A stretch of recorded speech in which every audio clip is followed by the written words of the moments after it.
走进家欣赏名段，欢迎收看名家名段。今天的节目要继续跟大家聊一聊资深编导和大舞台的故事。说到赵志刚、王志平、单雅萍这些名字啊，很多戏曲观众都已经耳熟能详了。如今再说到这些活跃在舞台上的明星们，还有很多观众啊会想到他们当年在大舞台推出的江浙沪粤剧青年演员电视汇演大奖赛。没错，他们正是通过这个平台走进观众的视线，为观众所熟知的。今天我们为大家请来了4位嘉宾，和我们一起要聊一聊这段往昔，一一介绍给大家。在我左边的这位啊，就是资深编导赵慧娟，您好，赵老师。你好。这位也是资深编导张佩丽，您好，张老师。你好。在我右边的这位是大家非常熟悉的著名粤剧演员王志平，你好，王老师。哎，大家好。王老师身边的这位是他的学生，大家也已经很熟悉了，青年粤剧演员李旭丹，你好，旭丹。大家好。那我要问问二位老师了，因为80年代的时候，很多剧种就是刚刚恢复演出，是吧？对。也包括粤剧。对。但是粤剧呢，应该讲，我记得好像从京昆粤是第3位，在全国的这个影响是非常非常大的。因为除了我们上海外，浙江是肯定是粤剧故乡很多很多，江苏包括这个北京都有粤剧团，各个地方都有粤剧团。在这个情况下，我们现在一方面呢就是为振兴这个粤剧，另外呢就是推出一些新人，对吧？使我们这个粤剧这一朵旗坝呢能够开得更好。对。刚才您说是也要为了培养一些粤剧新人，但是我要问，当时因为很多老艺术家他们都已经出来了，而且这些老艺术家人数也有一定的人数，就观众也已经挺够看了，觉得看他们就已经很满足了。对的，应该说这个老的一辈他是已经是很有成就的。那么我们青年演员呢，当然在观众里面也有一定的影响，在每个剧团都是有一定的影响，但是应该说传承嘛，对吧？传承就是怎么样把这个我们青年一代能够推上前面去，推到这个舞台的中间来，对吧？当时是这么想的。粤剧啊，它那个老演员的那个知名度很大，而且老演员一直一代一代在带小孩，这一点我觉得真的他们都是孜孜以求的那个非常细心努力的在培养。那么我们是一直在幕后看到很多小演员在台上都很好，所以呢当时也就想到，就是除了老演员上台之外，能不能把这些小孩都推到前面去？因为当时这些老艺术家他们也是毕竟有这些年龄了，对，就是小的应该接上了对。所以这个其实要搞这个粤剧大奖赛，确实也是很不容易的，要考虑到省市各个方面的协调，而且特别是浙江那时候，比如像那个叫志平在舟山什么的都很远的，那时候的交通不方便的，不是那么不像现在说来就能来的都是。说到往事啊，大家都有很多点点滴滴可以回忆，不妨我们先来回忆一下当时的一段盛况。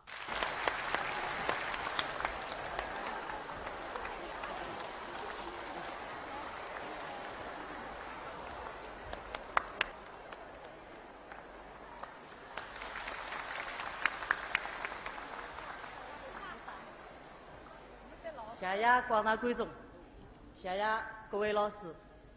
今朝我心情非常激动，能够拿到1等奖。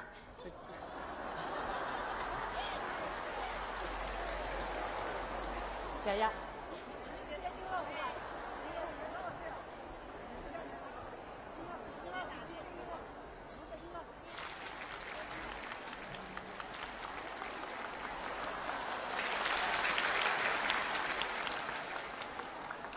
2等奖一共有3个，第2名是田慧丽，她的得票是92841份，请小千上来领奖。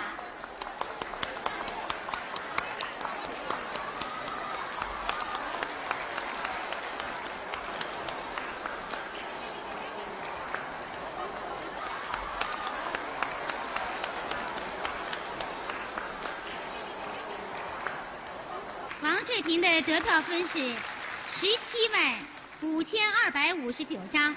观众们，我不说，大家已经猜到，王志平是1等奖获得者。在我心中，凝聚着大家的心血。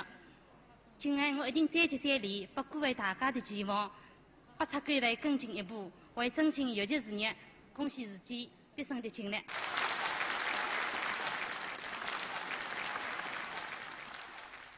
我们就说，因为当时的交通条件不像现在那么发达，就是要组织那么多演员就挺难的，他们都来自各个地方哈。那是的，怎么把他们都集中到上海呢？哎，我记得第一届那个大奖赛比赛以后吧，我们很多演员都也想参加。那么我记得当时赵导他们带了一波电视台的那个编导，都首先来初选一下，比如说大致看一下这个演员他的整体的艺术水准够不够格去参加这样一次都会亲自到你们所属的团，非常的就说细心的，是事先做很多工作的。王老师，您当时是在舟山越剧团，然后他们就一拨人到你们这边来看演员了。因为他已经是第2届了，当时第1届越剧大奖赛是打响了，而且他的冠军是赵志刚。那么紧接着2年以后就办第2届了，那么这个质量能不能保证？所以呢，赵老师带了很多人到那个各个地方去演出嘛。对，当时越剧真的是盛况空前啊！就正像赵导说的，就每个地区每个县都有一个越剧团。那么自然他的演员各方面各个剧种，包括各个行当的演员是非常多的。选择余地也相对多一点。你看那个时候越剧多火呀！那个时候大家听越剧就像现在听流行歌曲一样，对吧？那是的。就是所有的小青年啊，或者是上了一点年纪，大家嘴里哼的全都是越剧。我不知道当时这个比赛汇演的通知一发，然后其他的剧团怎么反应的呀？有些剧团他尝到那个第1届的甜头。本来这个，比如说那个王志平。当然上海也来演出，也小的一点，但是没有像大奖赛得奖以后，哗一记都就马上就一夜之间。那么还有呢，从越剧的发展来讲，当时就说我们2届这个越剧大奖赛以后，就成立了很多越剧，群众自发组织的，不像现在，后来发展到现在呢，比如说王志平、王春梅的歌迷会，这个越剧迷会，赵志刚的越剧迷会。那个时候就出来以后呢，各个区有沙龙，包括那个复旦大学、什么同济大学，这个观众里面不是老中，实际上是青年也有了，都有。所以这个影响很大。而且好像那个时候的频道只有5频道跟8频道，对，只有2个频道。他选择点就是这个。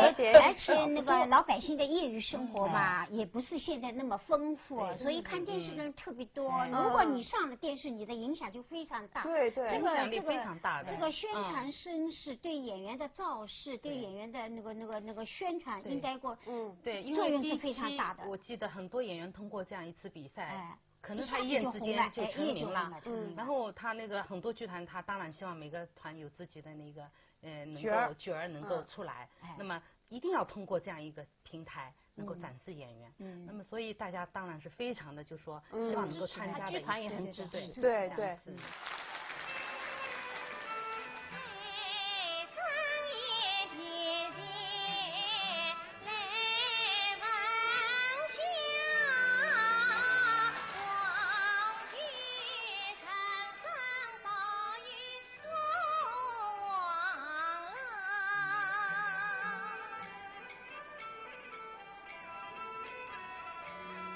也似像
老师，我听他们说啊，当时大舞台剧组你们的选票，我就刷寄过来，堆积如山呐，对吧？这个盛况你们当时预料到了吗？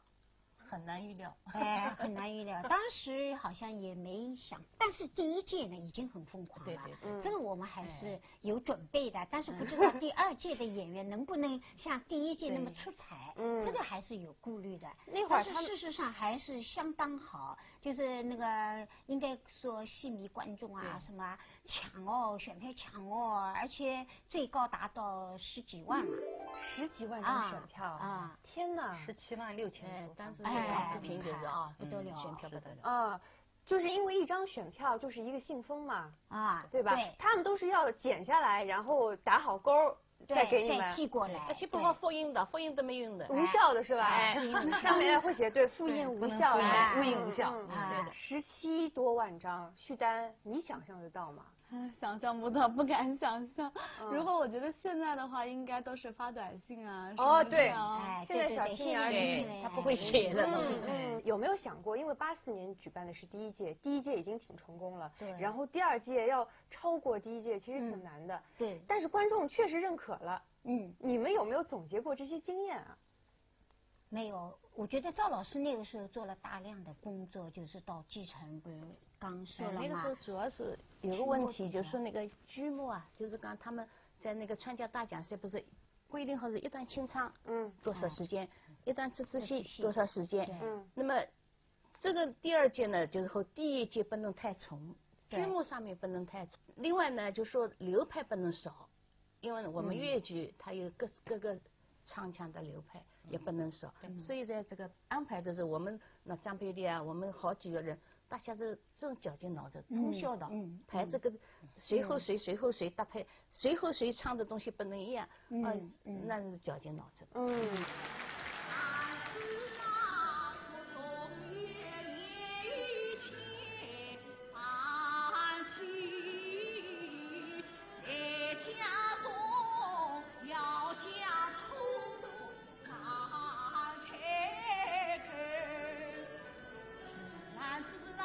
里面你过来送一礼，一切事这也要迎风肯来。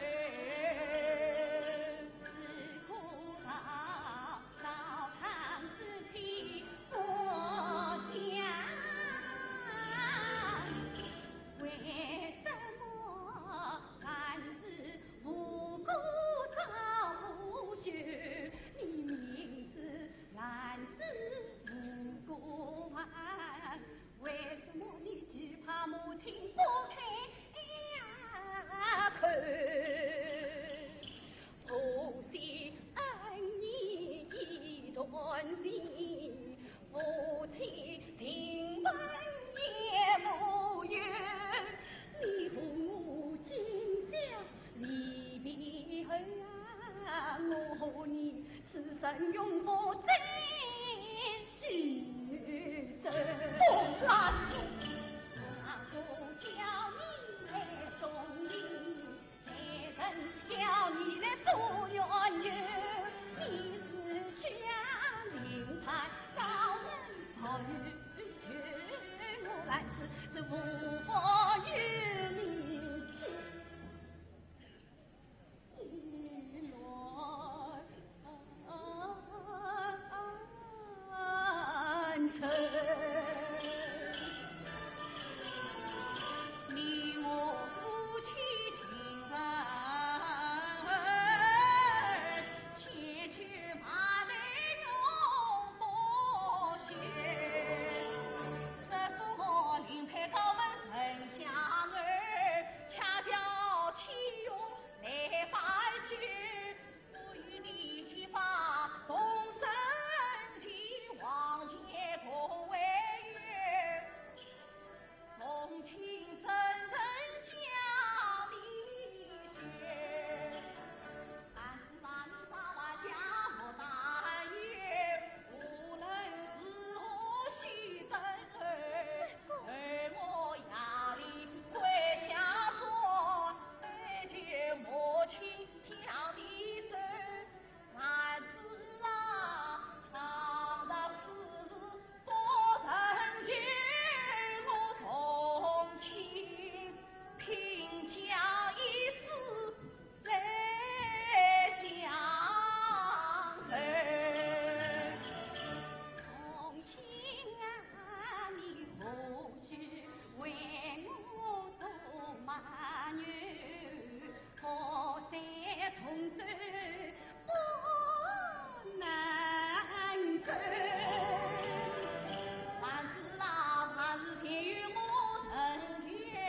娘亲与你不到儿，娘亲的心肠我看透，是把你赔了他姐妹，至今我已成了罪，你何须还他罗马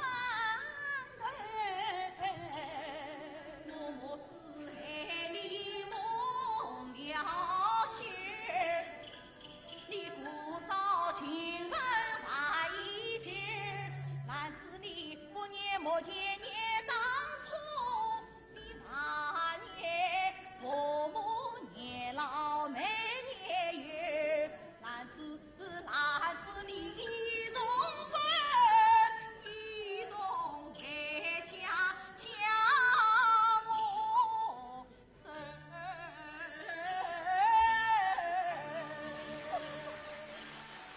你和我之间是比谁同我他生。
的时候，赵志刚老师他是冠军。对，当时他参加的时候，其实已经败在尹桂芳老师门下了。其实赵志刚败在那个叫尹桂芳老师上，还是老赵发现的，发掘的人才。他本来呢不是唱硬派的他以前在那个越剧院的戏馆是唱老生的，老生的，也不是这一次大奖赛，以前我们就搞了一次那个中青年的那个粤剧演员演唱会，当时那个越剧院就是没有唱硬派的人，那么他们那个演出组的同志就推荐，就说我们那里有个赵志刚，平时我们开联欢会的时候他唱过硬派的，就是客串，那么听了以后呢，我就叫他另外唱给我听一听，完了以后呢，我就把他领到尹老师的家里面，就说，然后他就以后开始就改行就唱伯乐10千里马。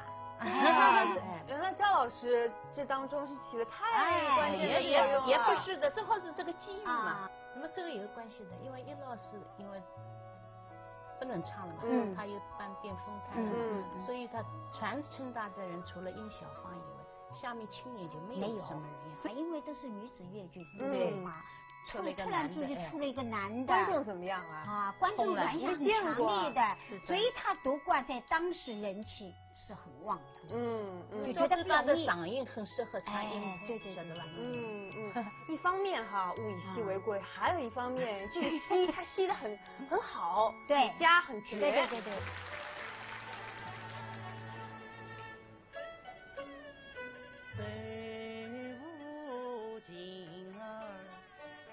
心悲痛，自己的命儿我自己送，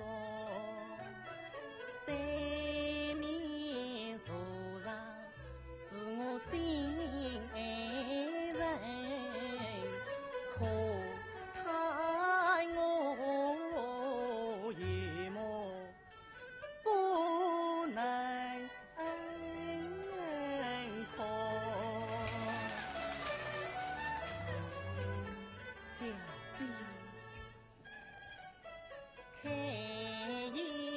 叫声好小弟，王子的名儿你听仔细，他是个眉清目秀聪明儿，西沙皇宫好子弟。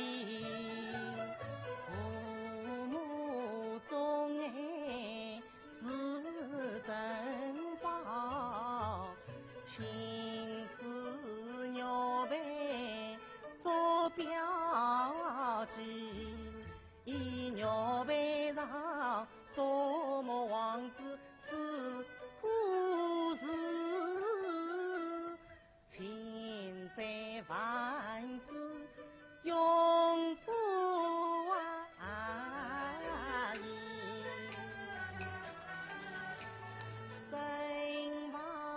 日子多快乐，才知平地风不起，安大半边高伯赢，一家归属各分离，四娘忠心去王子。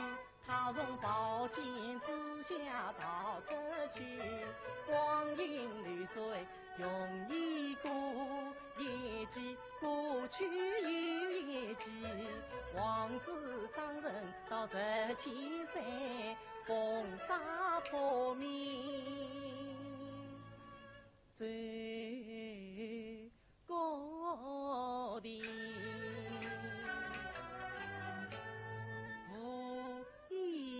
之中，女公子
相对，两心相印定百岁。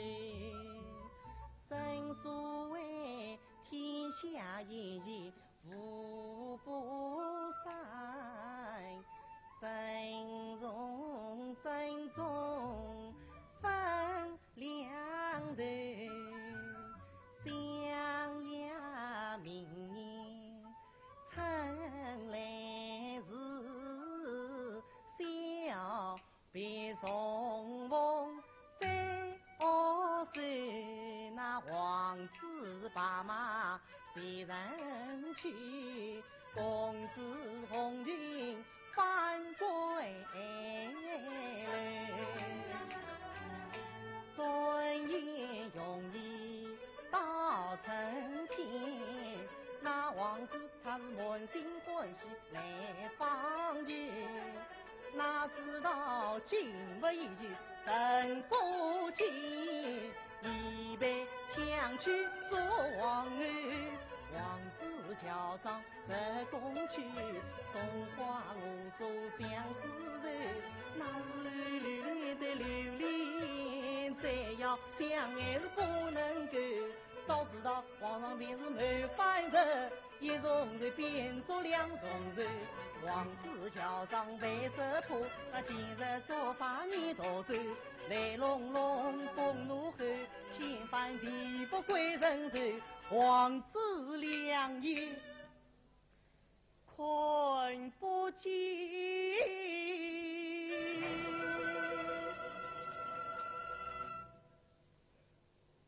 那公子出瓦去飘零。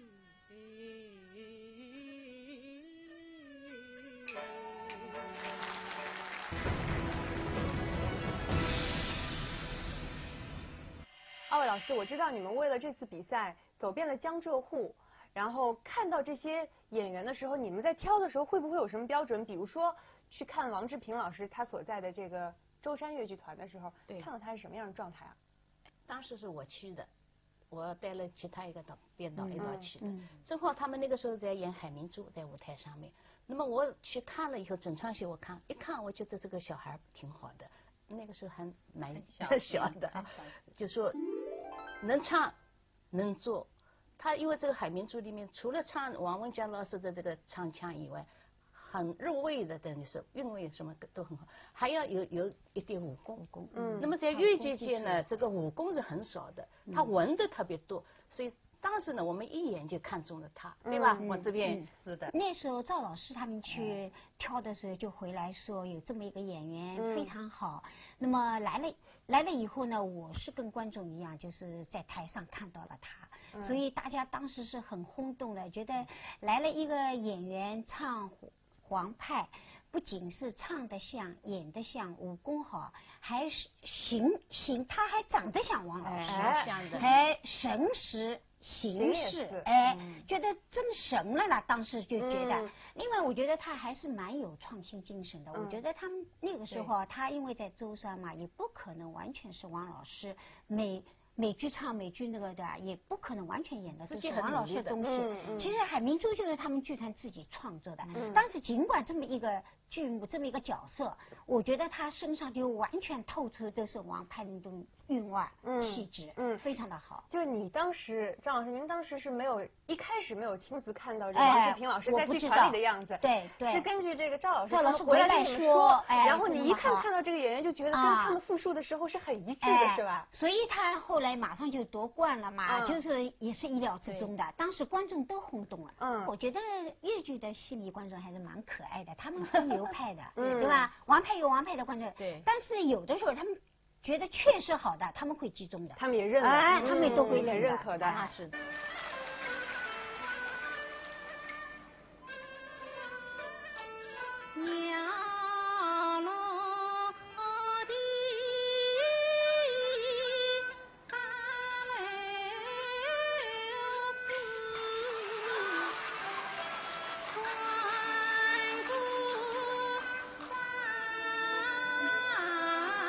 家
旭丹，你看刚才你的老师说了他自己当年参赛时的一些感受，你现在听起来会是什么感受？会不会觉得特别难以想象？我早就有所耳闻当时的这个空前状况，然后我也看到一些影像的资料，就是志平老师的那个《春香传》。然后底下的那个观众就是非常非常热情、很火爆的场面。但是我觉得一个比赛它能延至到今日。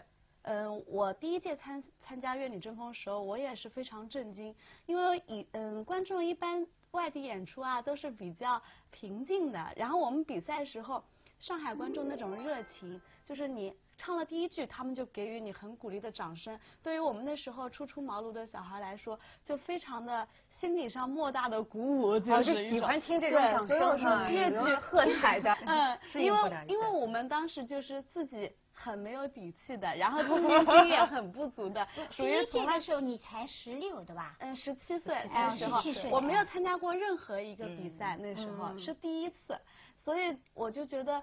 我当时就觉得，作为一个粤剧演员真的很幸福，还有这么一批就是非常热情的观众。因为现在当今社会受到很多娱乐元素的冲击，但上海这种状况，是很让人兴奋的。你这次参加比赛的时候，王老师也是在旁边会有给你一些建议呀，或者是给你一些。我那时候第一届的时候，不光是那个建议什么，这一次我倒是看到我到后台去找王志平有事儿，让他来助演，一看他在训练这个李旭丹，而且神情是很那个的，这么做，他很严厉的，很严厉的，而且每个细节都会很注意，化妆的都是志平老师帮我把握。然后他所有的动作这样做一遍不对，再来，而且我记得我在台旁边，我还跟那个叫志平。哎呦，你不容易，你还这么训练？他说没办法，老师老了，这个做一定是我来做的。真的哎，而且王志平老师他自己也有一个过程。你现在是就是为人师表，你自己做老师了，你的这个角色转换对你来说也是一个转变。其实也没有转换，自己也在不断的演出，不断的学习。其实我这次看他们粤女争锋，我每场都去看，我也学到了很多，我很震惊的。我觉得这波年轻演员太不简单了，他们每个过程都那么短暂。我记得徐丹那场那个拔铃，晚上演出早上去学的，也就是说他不仅仅是这个项目，还有很多项目，他们整体的锻炼他们综合的素质，他们这种速学速成的这种毅力啊，可能我们这一波人可能已经不能够适应了，我觉得，这样快的那种快节奏的那种变化。徐娘娘大尊亲，徐逍遥面在心，我情愿当着本人去，与上贼生死同命，人走去千年。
四位，你们看，我们以前有江浙沪粤剧青年演员电视大赛汇演，然后现在又有粤女争锋，给我们展望一下这条道路的未来好吗？二位老师，我觉得啊，现在他们两个坐着，实际上就是2代人，而且正好相隔20多年。那个志平是粤剧大奖赛时候出来的，徐丹是粤女争锋出来的啊。我觉得从过去到现在，我觉得真的从他们两个身上就能够反映出我们这个时代的变化。特别在徐丹身上，我觉得他经历了，别看他那么小，才20岁，他也经历过我们粤剧的正规的专业比赛，也经过红楼选秀的那个大风波。我觉得这次，我觉得他站在第1届的粤女争锋的舞台上还那么稚嫩。第2次再站出来的时候，我觉得不管在上海、在杭州，不管是专家还是观众对他那么认可，我觉得就跟王文娟老师、王志平他们的心血分不开。徐丹通过这次粤女争锋的比赛，我觉得真的有了一个质的飞跃和提高。因为正好粤女争锋以后呢，我们团推出了那新版《红楼梦》，他们这一波小演员演的，他这次演的林黛玉，我们全团上下，包括内行外行都说非常惊讶，真的是提高了很多很多，非常的不简单。所以我觉得，而且他从红楼选秀回来以后嘛，因为好像时间也不长，所以剧团呢，老师都觉得他是培养的苗子，但是又觉得他不一定马上能上来，也马上能够适应这个市场，给观众所接受。所以这次大奖赛以后，他们领导都说，没想到这个孩子能推上去啊，而且在粤剧舞台上还是一个角能够站住的。那么我觉得从他身上啊，就是在这么现在一个繁华的年代，那个节目那么纷杂，人心那么浮动的时候，我觉得徐丹能够沉浸在我们这个粤剧舞台上，那么耕耘，那么执着，我觉得这就是将来粤剧的希望。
经过20多年的岁月，通过大舞台江浙沪粤剧青年演员电视汇演大奖赛，当初的一些年轻人，如今已经成为了粤剧舞台上闪闪发光的明星。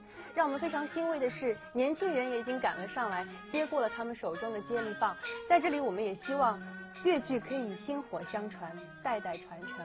非常感谢4位嘉宾来到我们节目当中。在下期节目当中呢，我们将会继续跟您聊一聊资深编导和大舞台的故事，我们期待您的关注。观众朋友，让我们下期节目再见。再见。